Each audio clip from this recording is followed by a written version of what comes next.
Hello प्यारे बच्चों, कैसे हैं आप। आज हम आपको पढ़ाएंगे क्लास 10 का यानी जय प्रक्रम, जिसको बोलते हैं जीवन की प्रक्रियाएं। अब जीवन की प्रक्रियाएं आप पूरा पाठ पढ़ लेंगे, समझ लेंगे तो समझ लो क्लास 10 का बायोलॉजी आपका 70% जो है आपका कंप्लीट हो गया। और ये पाठ जो यानी जो लाइफ प्रोसेस है बच्चों को हार्ड भी बहुत लगता है, जबकि सबसे सरल है। हम आपको समझाएंगे कि जैविक प्रक्रियाएं और लाइफ प्रोसेस बड़ा है, यानी रोटी तो मोटी है लेकिन उसको तोड़ तोड़ करके खाना पड़ेगा। तोड़ तोड़ करके खाने का अर्थ यह हुआ कि इसको कई पार्ट में बनाएंगे। अब एक बार में, अब इतना भारी पाठ है तो एक बार में बच्चों को याद नहीं होगा। अब ना ही ये 2-2.5 घंटे का पूरा वीडियो देखेंगे, तो इसको हम पार्ट में बनाएंगे, पहला, दूसरा, तीसरा, 4-5 पार्ट। तो आपको, क्योंकि जो महत्व होता है वो समझ का ज़्यादा होता है, समय का ज़्यादा महत्व नहीं होता है। आप पूरे दिन कहीं काम के लिए जाओ और काम ना करो, और कम समय के लिए जाओ कार्य करो, तो उसका महत्व ज़्यादा है। तो हम आपको पार्ट बाय पार्ट ये लाइफ प्रोसेस और जिसको हम जीवन की प्रक्रियाएं बोलते हैं समझाएंगे, तो आपके समझ में आएगा। और लाइफ यानी प्रोसेस यानी जीवन की प्रक्रियाएं क्या है, जैव यानी प्रक्रम बोलते हैं। जैव प्रक्रम का मतलब जो जीव, एक होता है जैव, एक होता है अजैव। तो जैव का मतलब जो जीवित चीज है। अब बताओ, अब जैसे हम लोग जीवित हैं तो हम लोग क्या क्या क्रियाएं करेंगे जीवन में। तो हम लोग ये क्रियाएं कर रहे हैं, हम बोल रहे हैं, हम सांस ले रहे हैं, क्रिया ही तो है। हम चल रहे हैं, ये क्रिया है, ये प्रक्रियाएं हैं, जैविक प्रक्रियाएं हैं। पोषण करते हैं यानी भोजन करते हैं। जो जैव होगा यानी जो जीवित चीज होगी वही भोजन करेगी, उत्सर्जन करेगी। भोजन करने के बाद जो पाचन होगा, डाइजेशन होगा, तो उसके बाद उत्सर्जन होगा। उत्सर्जन जैसे पसीना निकलता है या मलत्याग करते उत्सर्जन करना होता है। तो अब संसार में यानी प्रकृति में बहुत से छोटे बड़े जीव हैं। हाथी, जिराफ, अब हम लोग हैं, कुत्ता, गाय, भैंस, बकरी, छोटे बड़े बहुत से जीव हैं। तो वो सारे जीव क्रियाएं करते हैं स्वयं में। कपड़ा धोने वो वाली क्रिया नहीं, जो स्वयं में करते हैं, जैसे हम स्वयं में करते हैं, हम स्वयं में सांस लेते हैं। कोई दूसरा आकर के हमारे मुंह के अंदर सांस नहीं देता। हम विरध करते हैं यानी बढ़ते हैं। एक बच्चा होता है, फिर वो जवान होता है, बूढ़ा होता है, विरध करते हैं, बढ़ते हैं। तो ऐसा नहीं है कोई पकड़ करके बच्चे को इसे खींच ले तो पूरा बढ़ जाएगा, नहीं। तो हम ये क्रिया करते हैं, स्वयं में क्रिया करते हैं, यानी जितने भी छोटे बड़े जीव हैं वो श्वसन करते हैं, सांस लेते हैं, गति करते हैं। हम लोग चलते फिरते हैं, वो गति हो गया। परिवहन करते हैं, उत्सर्जन करते हैं। तो ये सारी क्रियाएं क्या है, जब तक ये क्रियाएं होती रहेंगी तो जीव जो है वो सजीव है यानी जीवित है। और ये क्रियाएं रुक जाएं तो वो मृत है। मृत यानी अब जैसे हम सांस लेना छोड़ दें या कोई भी सांस लेना छोड़ दे तो वो मृत।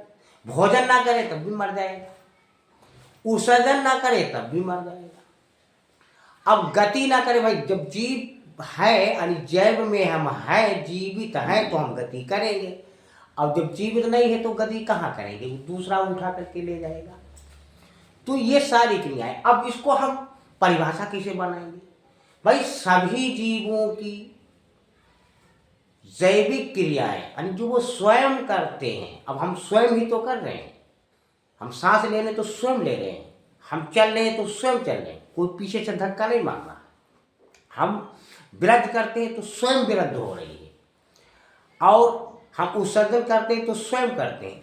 तो उस जीवों की सभी जैविक प्रक्रियाएं यानी क्रियाएं जो जीव स्वयं करते हैं और अपनी जैसी संतानें उत्पन्न करते हैं, जैविक क्रियाएं, इसी को हम जैव प्रक्रम कहते हैं। अब जैव प्रक्रम के लिए यानी जब हम ये सारी क्रियाएं करेंगे तो उन क्रियाओं को करने के लिए हमको ऊर्जा की जरूरत पड़ती है। और ऊर्जा हमको कहाँ से मिलती है, हमको भोजन से मिलती है, भोजन से ऊर्जा मिलती है। तो अब इसको जो है दो प्रकार का बांट दिया, यानी रासायनिक तौर पर इसको दो भागों में बांटा। एक अपचयी बांटा और एक उपचयी, यानी अपचयी क्रिया होती है, एक उपचयी क्रिया होती है। तो अपचयी क्रिया क्या होती है? अब एक चीज और समझो, जीवन में हम सब कुछ करते हैं तो अब उत्सर्जन करते हैं, तो उत्सर्जन के लिए हम लोगों के अंदर एक फेफड़े हैं, हमारे वृक्क हैं, और परिसंचरण के लिए हमारा हार्ट है, यानी हमारे अंदर भाग, एक हार्ट होता है, दिल होता है। तो ये सारे भाग होते हैं, तो सारे भागों का, यानी हार्ट का, रुधिर का और फेफड़ों का, वृक्कों का इस जैव परिक्रम लेसन में, पाठ में इन सबका जिक्र है, क्योंकि क्रियाएं हम इन्हीं अंगों से करेंगे। तो इन्हीं सारे अंगों का इसमें नाम आया है।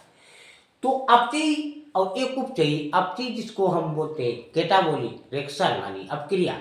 अब कैटाबॉलिक, अब ऐसे ध्यान रखो, काट काट करके, किसको काट काट करके? कोई बड़ी चीज होगी उसको काट काट करके, जैसे ग्लूकोज। अब ग्लूकोज का अपचयी जो क्रिया होती है उसमें ग्लूकोज का ऑक्सीकरण होता है, यानी वो टूटता है। अब टूटता है तो हमको ऊर्जा मिलती है, अब हमको ऊर्जा मिलती है तभी हम सारी क्रियाएं करते हैं। और एक होता है उपचयी, जिसको एनाबॉलिक बोलते हैं। उपचयी में क्या होता है? इसमें छोटी छोटी चीजों से बड़ी बड़ी चीजों का निर्माण होता है। और एक पोषण होता है। अब पोषण क्या होता है? जिसे हम भोजन करते हैं। अब पोषण, अब हम भोजन करते हैं तो हमने भोजन को अंदर ले लिया, अब अंदर जाने के बाद उसका पाचन होगा, फिर उसका अवशोषण होगा, अब कोशिकाओं तक पहुँचेंगी और कोशिकाओं में एक प्रकार की ऊर्जा बनेगी। वो ऊर्जा हमारे जीवन के लिए संग्रहित हो जाती है, संग्रहित कर लिया जाता है। तो इन सभी का नाम जो है उस पोषण है, उसी को हम पोषण कहते हैं। अब वो होता है पोषक तत्व। पोषक तत्व यानी जो हम खाते पीते हैं उसमें कुछ तत्व होते हैं, यानी जो भोजन करते हैं तो उसमें कुछ, हमसे रोटी खा लिया तो रोटी रोटी थोड़ी गई, उस रोटी के अंदर कुछ ना कुछ है। दाल खाई तो दाल के अंदर कुछ ना कुछ है। अब क्या होता है भोजन में? अब 6-7 चीज़ें हमको भोजन से मिलती है भाई। प्रोटीन भी मिलती है हमारा हमको भोजन से, कार्बोहाइड्रेट भी मिलता है, वसा भी मिलती है, और खनिज, लवण, माइनस, विटामिन, ये सारी चीज़ें हमको भोजन से मिलती है। तो अब भोजन जो है करने को, यानी जो भोजन करते हैं तो उसको भी दो भागों में बांट देते हैं। एक होता है सुपोषण, एक होता है परपोषण। सुपोषण और परपोषण में क्या अंतर है? अब हमने ये आपको एक पार्ट 1 बनाया, आप हमारी जो सेकेंड वीडियो उसको देखिए, इसके बारे में टोटल बताएंगे। बच्चों लाइक सब्सक्राइब करो।